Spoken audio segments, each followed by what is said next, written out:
Hello, Professor Glenn Martin. It's so nice that you are joining us today for discussing about your books and some questions that I think everyone might be interested in. I mean, the big questions related to us humans. So, thank you so much for joining us. My pleasure. Now, let me first try to ask you about the book that you wrote in 2015 called One World Renaissance Holistic Planetary Transformation Through a Global Social Contract. So, would you like to explain what the book is all about and what motivated you in writing it? Okay. The, for a number of years previous to writing that book, I've been investigating philosophy of law. All right. Philosophy is the discipline that tries to make sense of the human situation as a whole. And philosophers of law try to make sense of law. What is law? What is its justification? How does it work? What is the relationship between law and morality, law and justice? Those kinds of questions. And I've written three books related to philosophy of law: Ascent to Freedom, 2008, Triumph of Civilization, 2010, and then that trilogy culminated in One World Renaissance. So, One World Renaissance was the attempt to show the nature of law. It went into the philosophy of law, drew on many philosophers of law and their works, and attempted to show that, most basically, that law is universal to human beings. That law is it calls it presuppositional.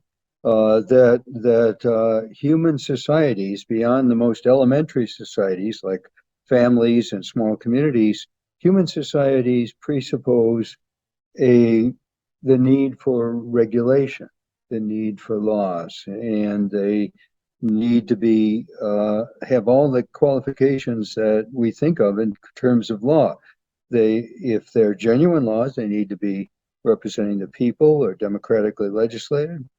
If they are genuine law, they need to be enforceable over people, over individuals.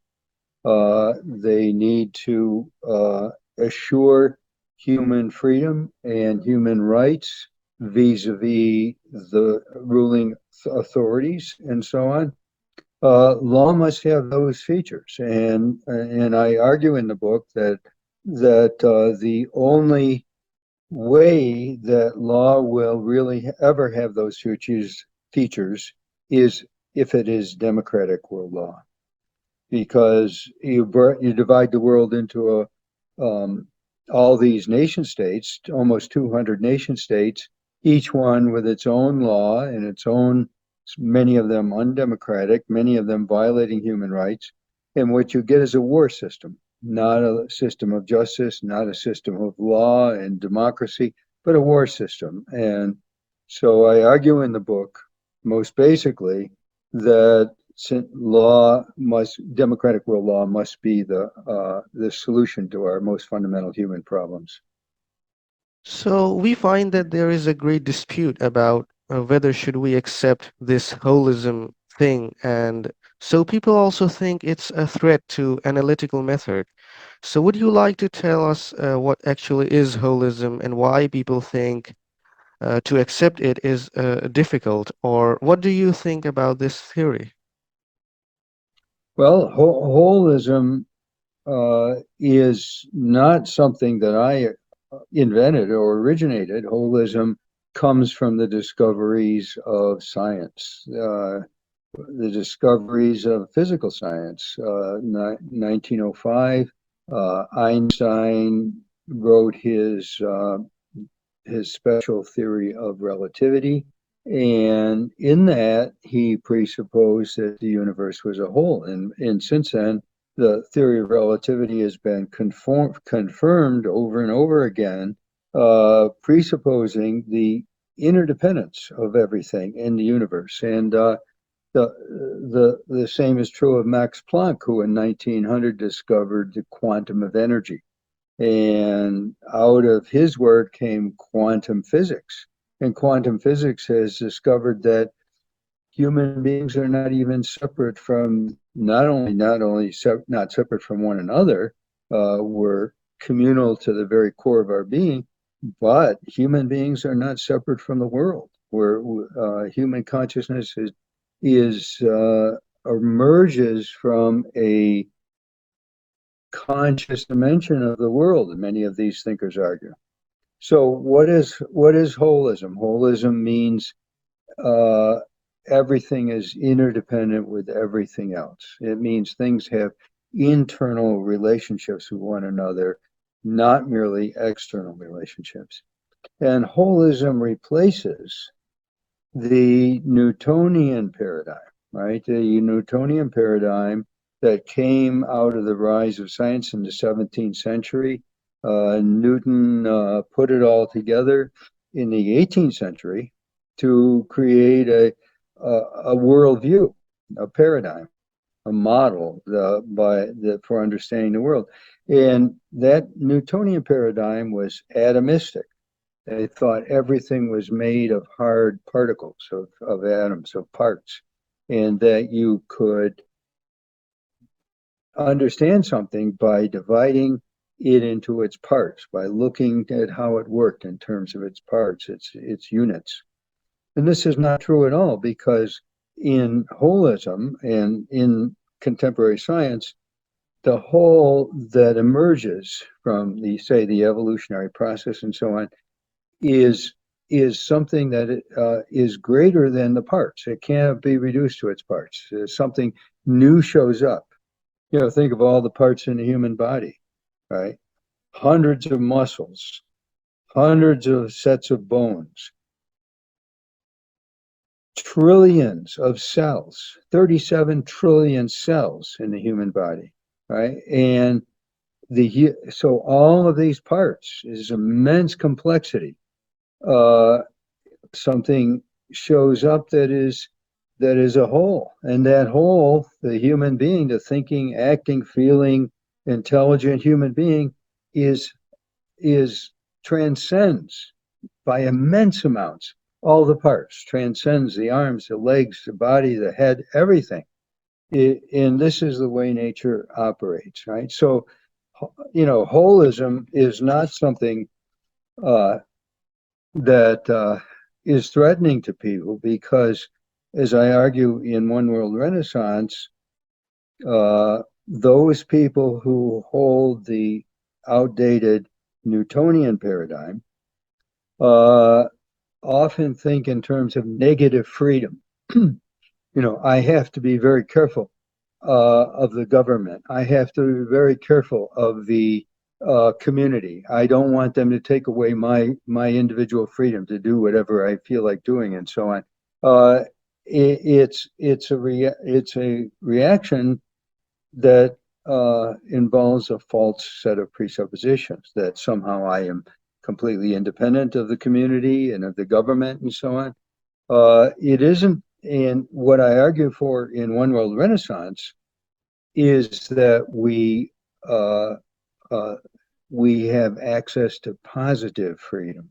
Positive freedom means that when we operate with one another out of community, out of trust, out of a positive set of relationships with one another, recognizing our interdependence, recognizing that the community is what empowers us and frees us, then we're no longer in this struggle, this negative freedom struggle against whatever we think is somehow limiting us. Rather, we're supported in so we can flourish. We can flourish in doing what we want, actualizing our potential as human beings.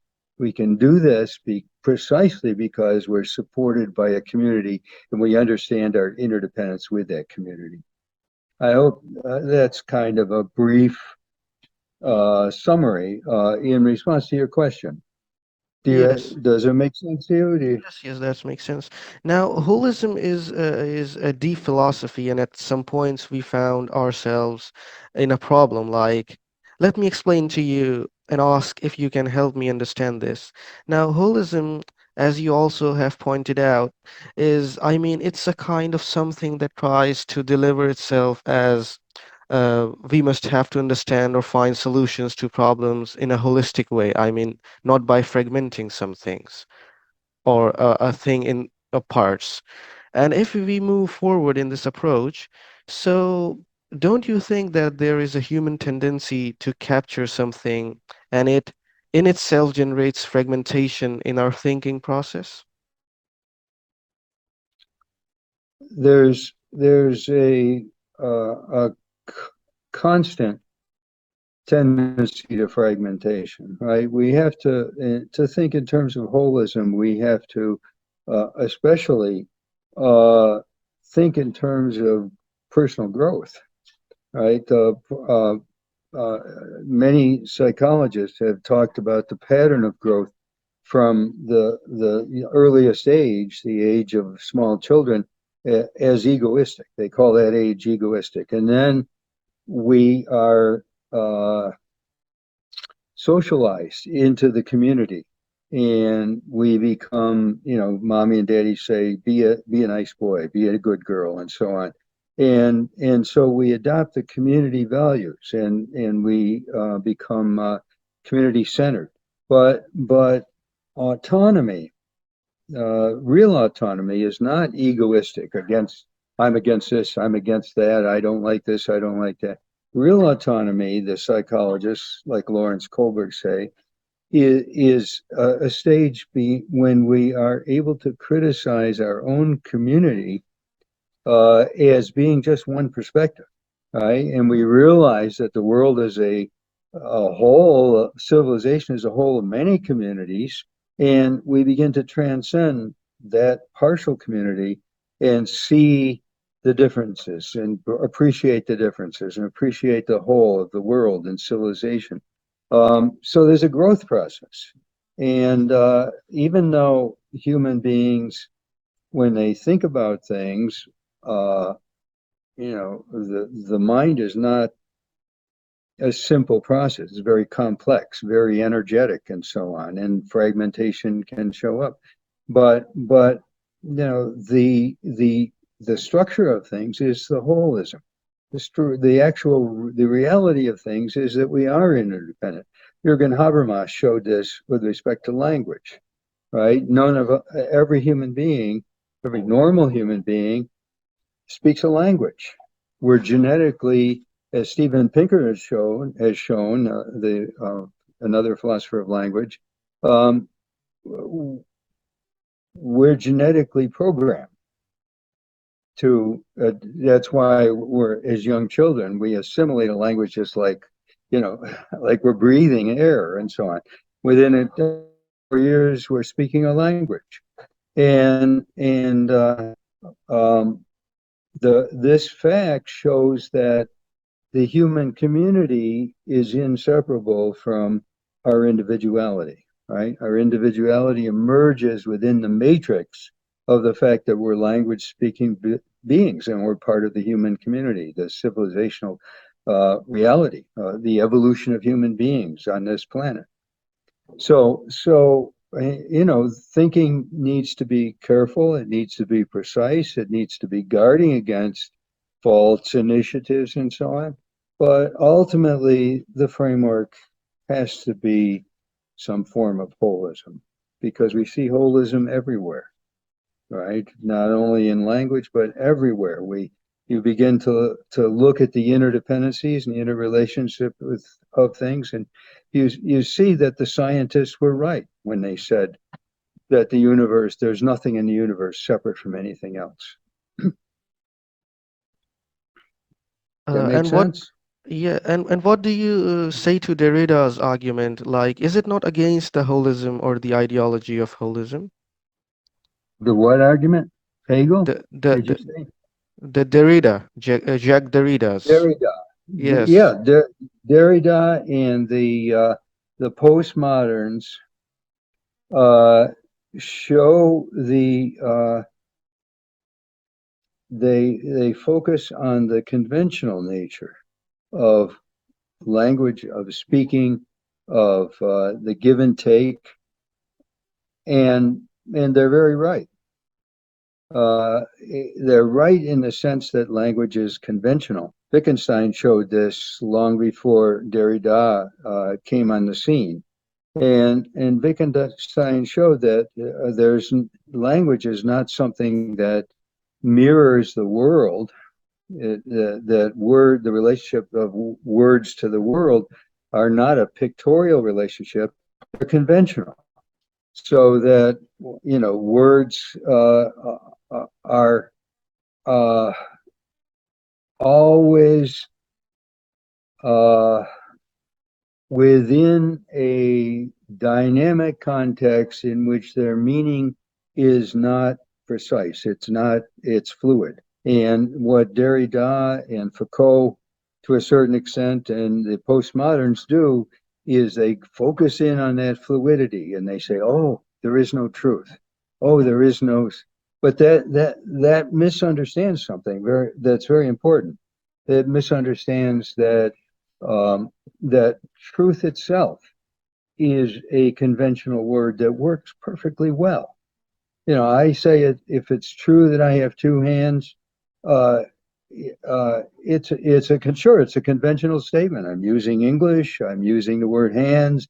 Even the word two might be, there might be many ways that the word two could operate and so on. But truth has a reality there. And falsehood has a reality. If I say I have three hands, that's false, right? And so what is missing in the postmoderns is the understanding that if you use language in a convention, language is inherently conventional. And they impose upon language a kind of metaphysical analysis in which they analyze things and they say, oh, look at, it's fluid. It doesn't, it you can't get it exact and so on. But if you accept the inexactness of language and realize that the word truth has meaning, has genuine meaning, just as the word falsehood has genuine meaning, then all this post metaphysical nonsense falls away, and you begin to see that we can operate very well in dialogue directed toward mutual understanding. We can translate languages into one another. We can achieve mutual understanding with people from very different cultures, and it's not precise. It's not perfect, but because language is inherently conventional, but it works. It is something we can do, and over we see success in people doing this. Right, I've traveled all over the world and had many conversations with people from many different languages and cultures and so on. And there's a degree of understanding that happens, when we interact in good faith with one another.